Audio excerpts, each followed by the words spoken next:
Finally it's time भाई। अब वो वक्त आ चुका जिसका वेट भाई मैं as a cricket fan honestly कर रहा होता हूं, दिन गिनता हूं कि ये सीरीज कब आएगी। मैं क्या भाई, ऑल अराउंड द वर्ल्ड जहां जहां पे क्रिकेट देखी जाती है, Pakistan, India, Australia, New Zealand, south Africa, भाई जहां जहां पे क्रिकेट फैन पाया जाता है भाई इस सीरीज का वेट कर रहा होता है। तो फाइनली भाई the Ashes greatest ever rivalry last 20 सालों की अगर मैं बात करूं तो भाई है ये, मानो या ना मानो। आई नो आप ये बात करोगे, अपना लुच तलोगे, रंडी रोना रोगे जी, नहीं जी पाकिस्तान वर्सेस इंडिया की राइवलरी है भाई, मोस्ट एवर ओवररेटेड राइवलरी है पाकिस्तान वर्सेस इंडिया की लास्ट 20 सालों की अगर मैं बात करूं तो। क्योंकि इंडिया ही इंडिया मैचेस जीत रही होती है, बीच में आगे चूंगे में बीक में हमें एक मैच दिया जाता है, चलो जीत जाओ, जिस तरह कुत्ते के आगे रोटी डाली जाती है कि जीत जाओ भाई। भाई ज्यादा मैं बात नहीं करूंगा, अपना रंडी रोना नहीं रहूंगा, मैं रहूंगा एशिज पे ही। अच्छा यार, बात ये है द एशेज शुरू कैसे हुई, केला किसने खींचा, कीड़ा किसके अंदर था। अच्छा यार, ऑस्ट्रेलियंस ब्रिटेन के गुलाम थे। ऑस्ट्रेलिया एक ऐसी प्लेस थी, उनको लगता था कि वहां पे बहुत ज्यादा गर्मी पड़ती है। जो उनके गुलाम होते थे भाई उनको ऑस्ट्रेलिया भेज देते थे सजा के तौर पे, चलो जी जाओ ऑस्ट्रेलिया चले जाओ। तो वहां पे ब्रिटेन के गुलाम रहते थे। 1882 में ऑस्ट्रेलिया आती है भाई साहब खेलने इंग्लैंड, और द ओवल में भाई ऑस्ट्रेलियन इंग्लैंड को कुत्ते का नंगा नाच नचाते हैं। यहां से भाई वो खींचते हैं केला। उनका कैप्टन होता है भाई साहब एवो बाले, जो भाई चितरी वाला केला खींच जाता है। क्योंकि उनके एक न्यूज़पेपर ने जो स्टेटमेंट भाई जारी करते हैं वो ये करते हैं कि इंग्लैंड की क्रिकेट भाई द ओवल में दफन हो चुकी है। वहां से वो कहता है जी हम अपना लेंगे रिवेंज, जाके उनके होम में खेल के उनको पेलेंगे। अब जाती है जी इंग्लैंड उनके होम में खेलने, वहां पे प्रैक्टिस मैच भी भाई हार जाती है इंग्लैंड। लेकिन कट स्टोरी शॉर्ट, उसके बाद भाई एक लड़की राख लेती है और जाके देती है इंग्लैंड के कैप्टन को, जी ये लो, ये आपकी क्रिकेट की राख, यहाँ पे क्रिकेट आपकी दफन हो चुकी है। फिर भाई वहां से वो और पंप होता है, फिर इंग्लैंड ये सीरीज जीत जाती है। फिर वो प्रपोज भी करता है, जो भी ये बात होती है। लेकिन भाई वहां से ये सीरीज होती है स्टार्ट। फिर ये सीरीज कंटिन्यूसली तब से 1983 से भाई ये सीरीज स्टार्ट होती हुई आ रही है। टोटल 73 भाई सब सीरीज हुई हैं, जिनमें से 34 ऑस्ट्रेलिया जीता है, 32 इंग्लैंड एंड 7 सीरीज भाई सब हुई हैं ड्रॉ। और ये 74th भाई साहब कल से सीरीज स्टार्ट होगी। अब क्या इंग्लैंड ऑस्ट्रेलिया को उनके होम ग्राउंड में बीट कर पाएगी? क्या इंग्लैंड की टीम है इस तरह की? उनका बॉलिंग कॉम्बिनेशन, उनका मिडिल ऑर्डर, उनका टॉप ऑर्डर, भाई मैं किस किस की बात करूं। अगर दूसरी तरफ आप ऑस्ट्रेलिया की बात करें ना भाई, उनकी टीम तो बहुत ही ऊपर है। इवन के पहले मैच में ना पैट कमिंस खेल रहा है और ना ही जोश हेजलवुड, फिर भी उनकी टीम भाई वे बेटर है।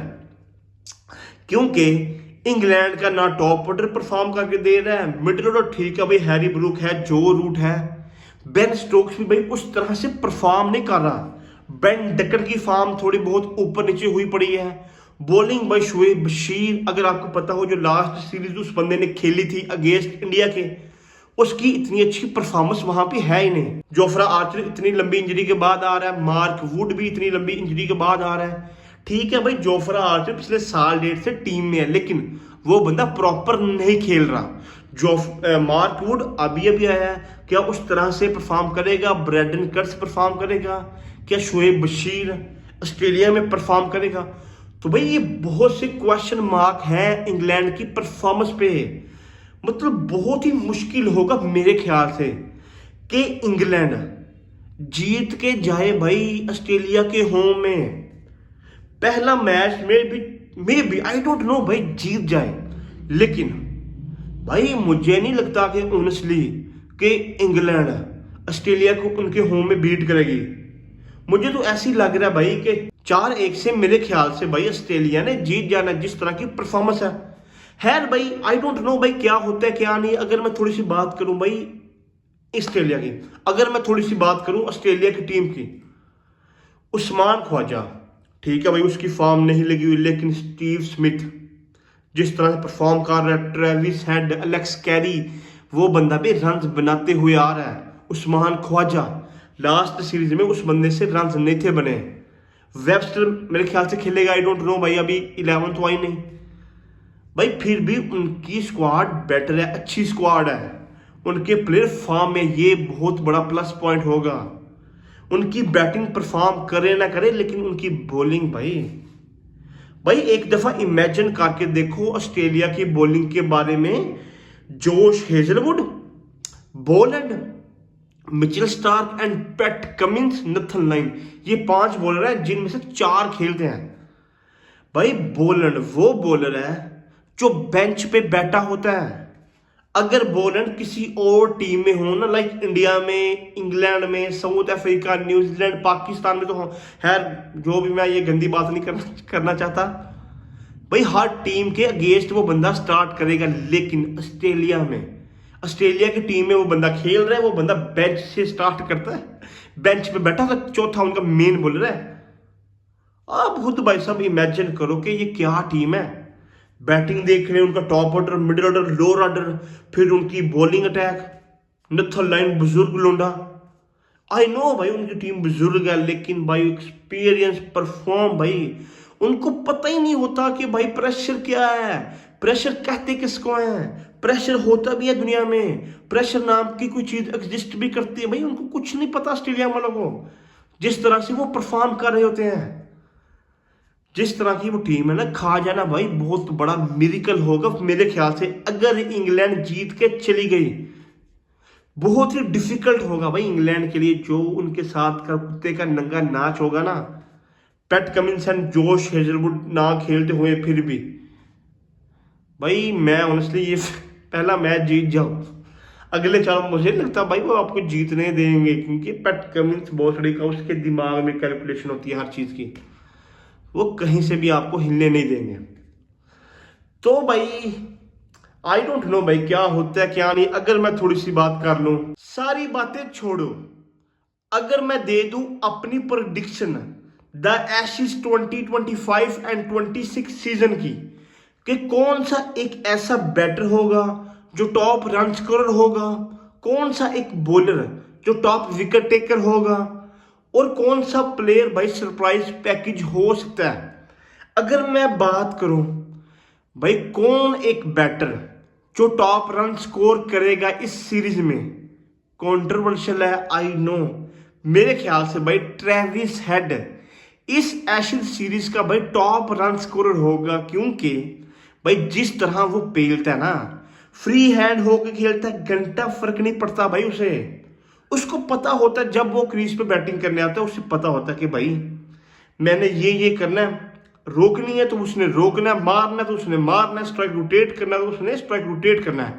भाई उस बंदे का मैं नाम क्यों ले रहा हूं, मैं स्टीव स्मिथ का भी नाम ले सकता था, लेकिन भाई इंग्लैंड के पास बॉलिंग है ही नहीं, हगेड़ी बॉलिंग है भाई, वो वर्ल्ड क्लास बॉलिंग को पेलता है, यहां पे भाई उनके पास बॉलिंग ही नहीं है। तो दैट्स वाई मेरे ख्याल से टॉप रन स्कोरर होगा भाई, वो पेलेगा इंग्लैंड को, मार्क माय वर्ड, कुत्ते का नंगा नाच नचाने वाला है। और इसी तरह अगर मैं बात करूं टॉप विकेट टेकर की, वो है, हम सबको पता है भाई, वो ऑस्ट्रेलिया में से ही होगा डेफिनेटली, और वो है जोश हेजलवुड भाई। उसकी कंसिस्टेंसी, उसकी लाइन लेंथ, उसका कंट्रोल भाई, सब कुछ उस बंदे के पास है, इन कर रहा होता है, आउट कर रहा होता है। तो भाई मेरे ख्याल से आप ये बात कर सकते हैं कि Mitchell Starc, Nathan line, PAT Cummins, definitely भाई यही होंगे ना, इन तीनों में से ही होगा ना, नहीं, लेकिन मेरे ख्याल से भाई जोश हेजलवुड जिस तरह का बॉलर है भाई, उसकी लाइन, वो अपनी लाइन पे क्या भाई, उसको पता उसने बॉल कहाँ कहाँ फेंकनी होती है। मेरे ख्याल से भाई टॉप विकेट टेकर होगा। अगर मैं बात करूं भाई सरप्राइज पैकेज की, और वो है इंग्लैंड का भाई जेमी स्मिथ, विकेट कीपर। मुझे ऐसा लग रहा है भाई वो बंदा रन्स बनाएगा, अच्छी फॉर्म लगी हुई है, वो बंदा रन्स बनाते हुए आ रहा है। अगर आपको पता हो लास्ट सीरीज में उस बंदे ने पेला था, उसने अकेले नहीं पेला था, इसी तरह चैंपियंस ट्रॉफी में भी। तो भाई उस बंदे की फॉर्म लगी है, वो बंदा रन्स बनाते हुए आ रहा है। मेरे ख्याल से ये 3 ऐसे प्लेयर हैं जो top wicket taker, top run scorer और सरप्राइज पैकेज हो सकता है। आपके ख्याल से कौन सा एक ऐसा प्लेयर होगा जो टॉप विकेट टेकर होगा? ये जरा कमेंट करके मुझे बता दो। Top run scorer, top wicket taker and surprise package.